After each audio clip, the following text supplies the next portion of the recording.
Hey comic book fans, welcome back to Comic Book Corner 2.0, and fans, you're back with me, Mike Spider Slayer, getting ready to do Comic Book Haul week number 211. That's right, fans, another one in the car this week as I am, yes, once again, pressed for time, but I wanted to share what I got at the comic book store this week with all of you. So, here is the bag this week, guys, and let's open it up and see what I got this week.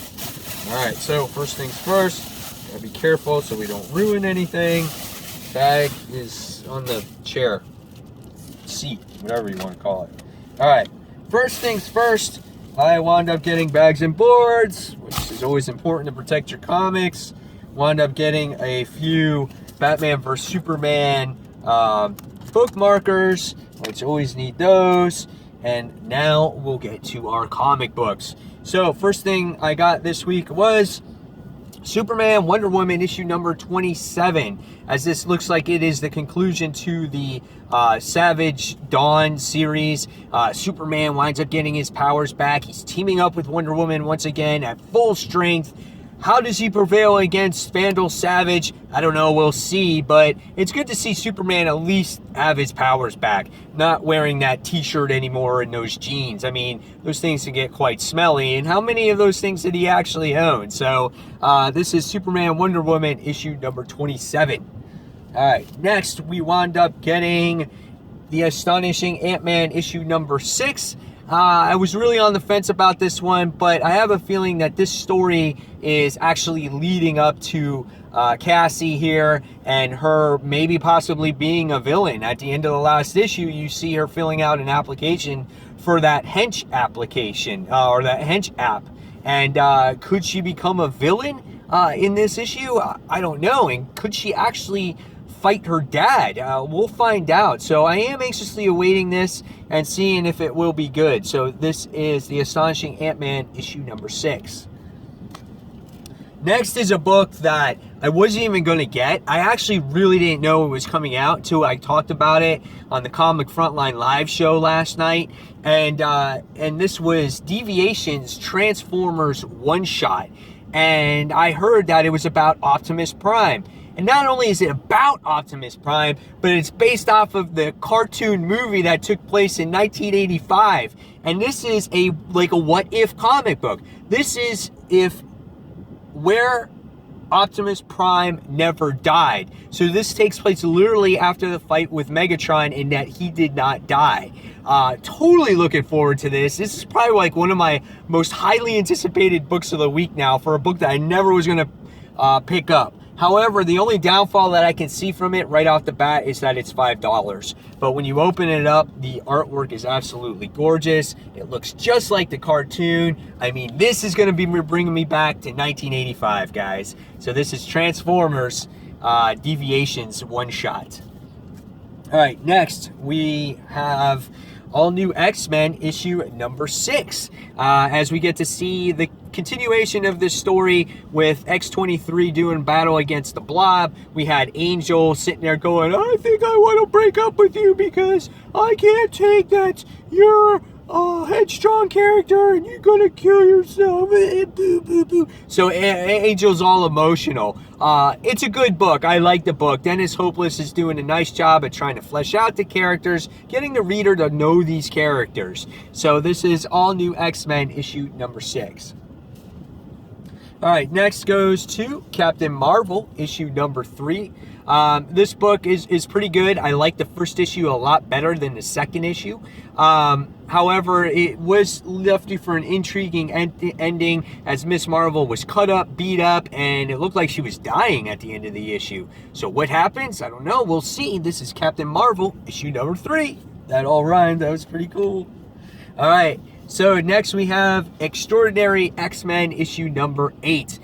This is the Apocalypse Wars, and obviously this is to get you excited for the movie that's coming out that has to deal with Apocalypse. However, I am excited to see this, but once again, another book that is $5 this week.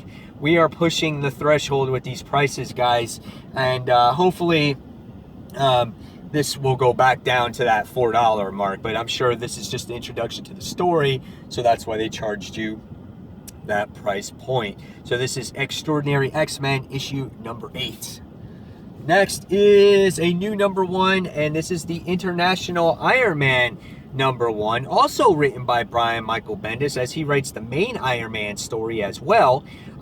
You know, I am excited for this, but when you open it up and you look at the interior artwork of the book, yeah, that's how it looks. I do not like dark Iron Man looking stories. I said that in the regular one. So right off the bat, this is taking me away from the book, because I like Iron Man books that have detail in them. I mean, this is Iron Man, for crying out loud. He wears suits, he wears armor and stuff like that, but it doesn't look like there's any armor in this book. It's just a bunch of people talking, and I'm not sure who is who in here, but we'll find out if it's any good. It might be a surprising book. So this is International Iron Man issue number 1. Just looks like a spy book. All right.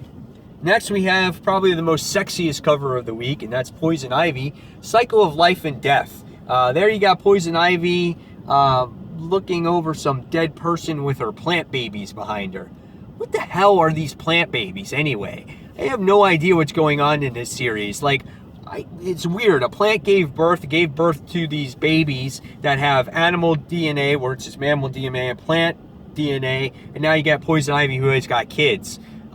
Weird, but we'll see where it goes. So this is Poison Ivy, Cycle of Life and Death, issue number 3. All right, next we have Power Man and Iron Fist, issue number 2. First book was nice. I liked the dialogue. I love the interaction between Luke Cage and Iron Fist in the book.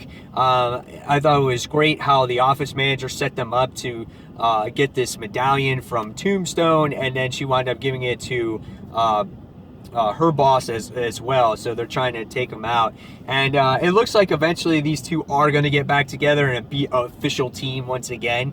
But I love the humor here. I love the chemistry between the characters, and this is Power Man and Iron Fist, issue number 2. All right, next we have another book that looks like it's probably ending soon, and it's Sinestro, issue number 21, as Rebirth approaches. Here we get to see Sinestro's daughter take charge of the Yellow Lantern Corps, because in the last issue we wound up seeing all his power being depleted. So I'm not sure how this series is going to end and what's going to happen with it, but I don't know. I keep reading it. So this is Sinestro, issue number 21. This book has had its up and downs over the months. All right, next is Dennis Hopeless, Spider-Woman, issue number 5. Yeah, last issue we got to see Jessica Drew have her baby, and now we get to see her start to raise that baby. And questions will arise, I'm sure. Who is the father? What powers, or if powers, will be developed while Jessica Drew has this baby? I think it'll be a fun ride, and it'll be a fun ride to see how she deals with motherhood here. And if she gets postpartum depression, who knows? And she's still got to fight bad guys. So there's a lot here to read, and I like it. It brings out more of the character, you know, besides her just fighting bad guys all the time. So this is Spider-Woman, issue number 5. All right, next is another Superman book, and that is Superman issue number 50, as this issue has Superman fighting pre-New 52. Now, what kind of fight are we going to have here? Is this going to be the outcome of what Superman we get in Rebirth? I'm not sure. This could be a really good issue and a really key issue. However, it could be a really stupid issue too, so we'll see what happens. I hope it's a good issue. You know, I was disappointed with Detective Comics, as you just got a whole bunch of pin-up pages at the end that you didn't care about, and I really want to see a nice, solid book, kind of like Action Comics was. We had another good one too, as well. I forgot the one that it was. Green Lantern, that one was really good. So let's hope this one plays off the footsteps of that. So this is Superman issue number 50. All right, next is Superman, The Coming of Superman issue number 2. Decided to give this wacky one a try. Again, issue 1 had me all over the place. I didn't know what was going on. I didn't know the kid who Superman had. He's got a dog. Caliban's fighting. You got these 3 random Superman fighting all over the place. What's going to happen, man? I have no idea. Yeah, Darkseid's dad is like Egypt or something like that. Just way out there stuff. It has a very 90s feel to it. That's what the artwork looks in here.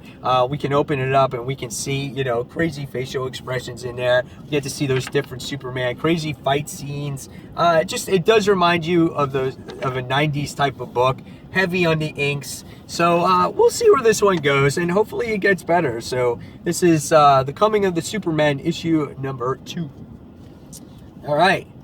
And next we have Superman American Alien, issue number 5. This series has been flawless, guys. Don't pass this up. If you can get it in trade when it comes out, if you haven't read it yet and you can't get the back issues, pick this one up. Superman in this issue is 24 years old. He does his first battle here, and he gets to use his powers. Check out the artwork, man. Really cool. He's got this crazy, he's got the bat suit on there, I guess, from when he took from last time. I don't know. But this is interesting. I can't wait to read this. The story has been so intriguing. And so this is Superman American Alien, issue number 5. All right, last but not least, I picked up a key issue in the Peter Parker, the Spectacular Spider-Man series. This is issue number 90. I saw it there and I'm like, what's the significance of this issue?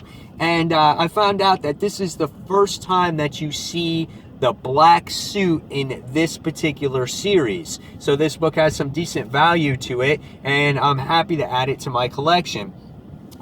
In fact, there was a whole bunch of Spectacular Spider-Man books that I don't have that they have for a really reasonable price at my store. And it looks like for the next few weeks, you're probably going to see some more Spectacular Spider-Man in the halls.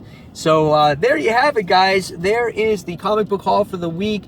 Hopefully you guys enjoyed. Now it's your turn to tell me in the comments below what comics you're looking forward to, which books you wound up picking up at the store for this week. And fans, as always, don't forget to check out Comic Book Corner Old School. I have a brand new review on there, as well as it has to do with Tales of Suspense. And fans, again, as always, thank you for watching Comic Book Corner 2.0. And this is Mike Spider Slayer signing off. And I'll see you guys on the next comic book review. Take care, fans. See you soon. Bye.